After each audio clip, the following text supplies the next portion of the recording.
আপনারা দেখতে পাচ্ছেন আমার কিচেন।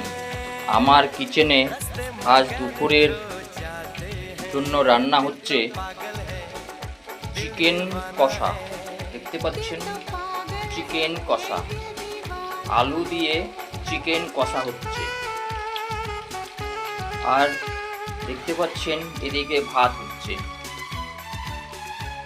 আর রয়েছে মাছ ভাজা। দেখতে পাচ্ছেন মাছ ভেজে রাখা হয়েছে, এগুলো সরষে বাটা দিয়ে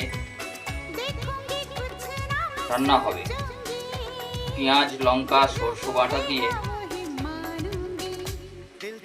এই মাছগুলো গাঢ় গাঢ় করে ঝোল করা হবে সরষে বাটা দিয়ে, পেঁয়াজ রসুন লঙ্কা সরষে বাটা।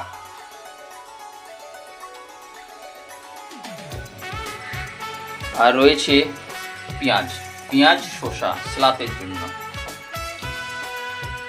আর সব মশলা বেটে রাখা হয়েছে, দেখতে পাচ্ছেন মশলা বাটা।